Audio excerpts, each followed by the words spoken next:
Ah, saludos de parte del grupo 31 de Enfoques y Fundamentos. Queremos mandar un saludo a nuestro licenciado Bravo José y a nuestro docente tutor.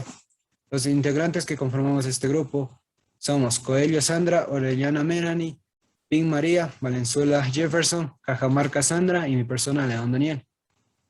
El día de hoy vamos a tratar en esta reunión sobre 3 conceptos y corrientes de la psicología, los cuales son el constructivismo, el cognitivismo y el conductismo, que a nivel conceptual tienen un cierto parecido entre ellos, pero que si los analizamos con detalle, veremos que son muy distintos entre sí, sobre todo por los autores que remarcaron en cada uno de ellos. A continuación, mi compañero.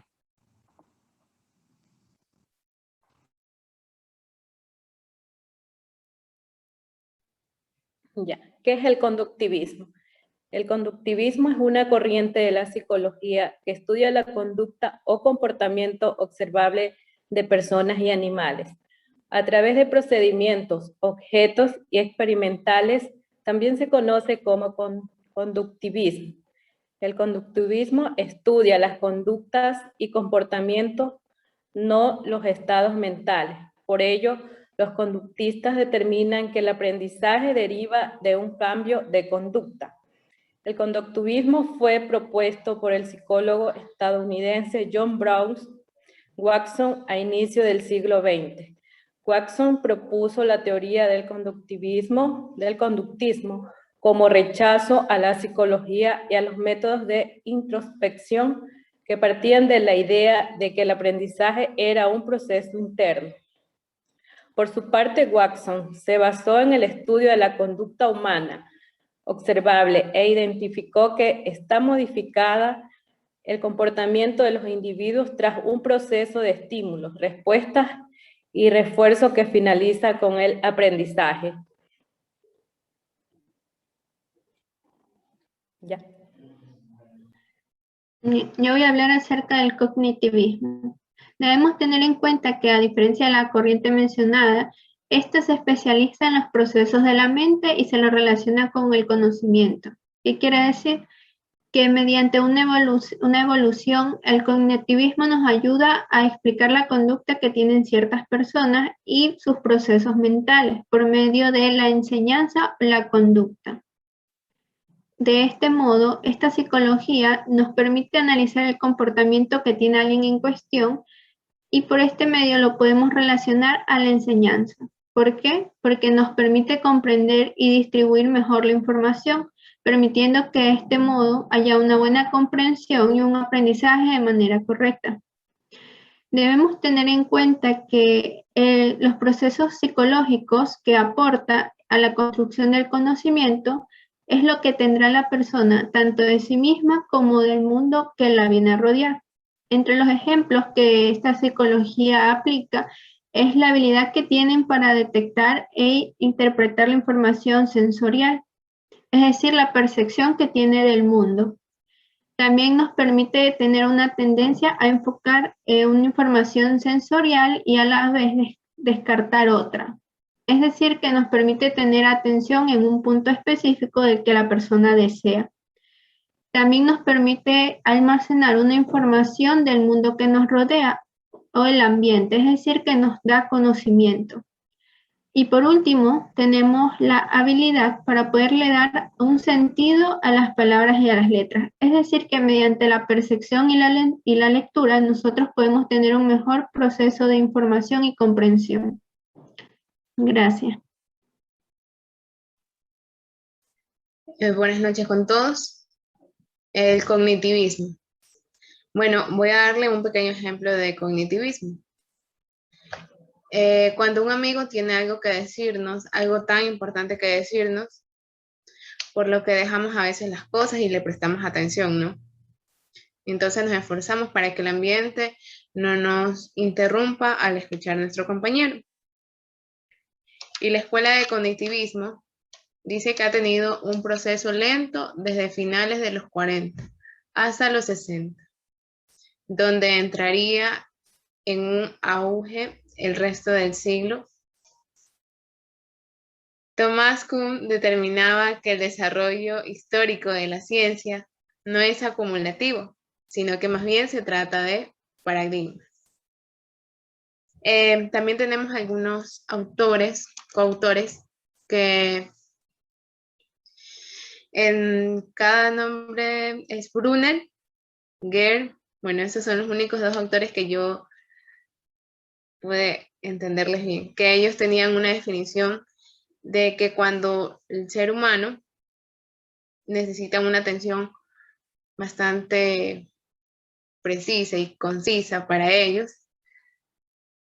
entonces ellos decidieron llamarla lo que se dice cognitivismo y hacer un estudio basado sobre eso. Gracias.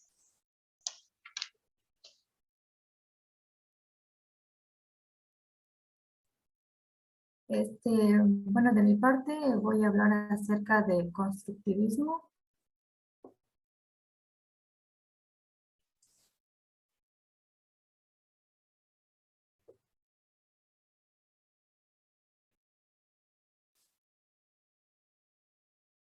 El constructivismo dice que es una teoría que intenta explicar cuál es la naturaleza del conocimiento humano. El constructivismo asume que nada viene de nada, es decir, que el conocimiento previo da nacimiento a un nuevo conocimiento. Sostiene que el aprendizaje es esencialmente activo. Como principales expositores tenemos a Piaget y Vygotsky. Piaget se centra en cómo se construye el conocimiento partiendo desde la interacción con el medio, y Vygotsky se centra en cómo el medio social permite una reconstrucción interna. También tenemos aquí a Brunner, que el constructivismo para él es un marco de referencia general sobre la instrucción basada en el estudio de la cognición. Como ejemplo, podemos poner aquí estas teorías que las pueden servir en cuanto a la educación, a los profesores, porque ellos deben dar herramientas que estimulen o que ayuden a desarrollar a los estudiantes sus habilidades, su potencial. En este caso puede ser la tecnología, puede ser, al menos aquí voy a citar tres, por ejemplo, las redes sociales, los blogs y una plataforma, pues el wiki.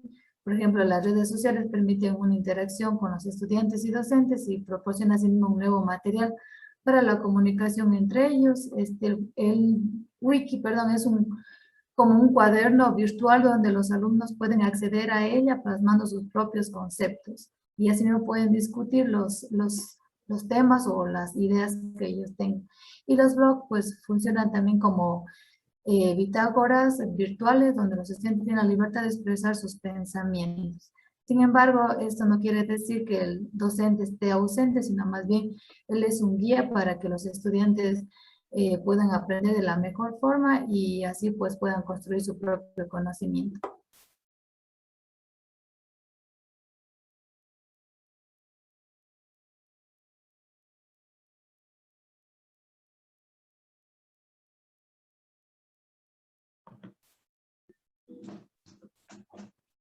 Bueno, compañeros, yo les voy a hablar acerca de ejemplos prácticos en el tema del conductivismo, perdón.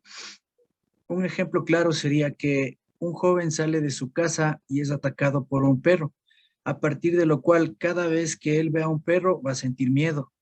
Estamos hablando que el conductismo se basa en el empleo de procedimientos estrictamente experimentales para estudiar el comportamiento observable, es decir, la conducta teniendo en cuenta como variables el conjunto de estímulos y respuestas que conforman el entorno. Entre sus ventajas tenemos que predice y controla la conducta, es cuantificable, permite la planificación, determina la imaginación, el sentimiento y la asociación como términos comportamentales. Eficaz entrenamiento y consigue modificar comportamientos. Entre sus desventajas, considera las emociones como reflejos condicionados. Resulta reduccionista. Las actividades deben estar previamente definidas y controladas.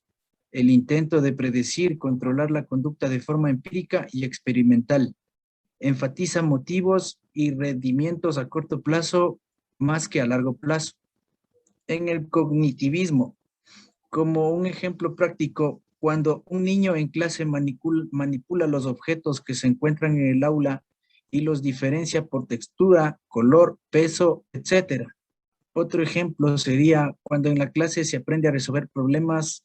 Por ejemplo, cuando un estudiante es capaz de interpretar un problema por medio de la asignación de un esquema que se encuentra almacenado en la memoria a largo plazo. Entre las ventajas tenemos la capacidad del aprendizaje de realizar tareas repetitivas, integración de conocimiento a través de representaciones mentales, permite que cada persona procese la información a su manera, y entre las desventajas se visualizan eventos en una sola dirección, se visualiza una sola perspectiva y se puede confundir la verdadera intención del conocimiento. En el constructivismo, entre las ventajas tenemos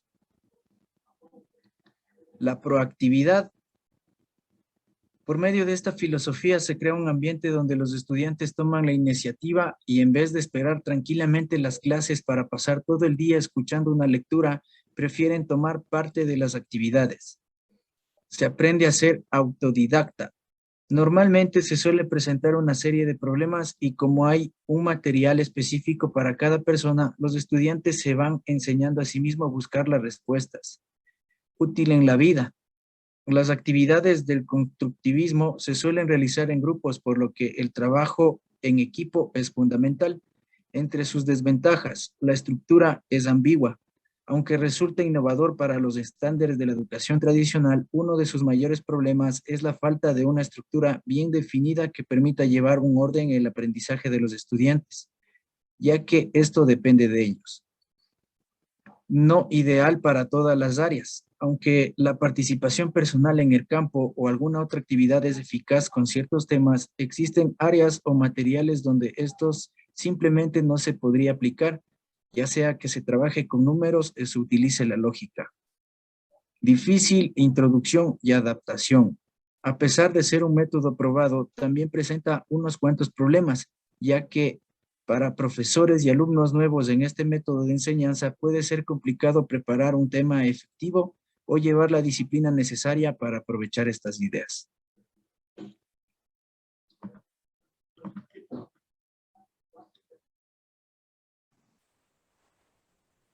Bien, esa sería más o menos una explicación sobre lo que significa el constructivismo, el cognitismo y el conductismo. Para hacer un resumen rápido, hablaríamos que el constructivismo se enfoca en lo que el propio ser construye a partir de los estímulos, sentimientos y emociones que recibe durante su periodo de vida y se construye a sí mismo denotando su personalidad. El cognitivismo se basa prácticamente en la psique, en los procesos mentales que recibe a través de el estímulo-respuesta, y el conductismo se basa en un análisis de los comportamientos y conductas, en un análisis de las acciones que realiza un individuo en su entorno y de cómo éstas le afectan en su vida diaria. Esto sería nuestra exposición sobre el constructivismo, el cognitismo y el conductismo. Espero que haya aclarado dudas y les haya gustado. Gracias.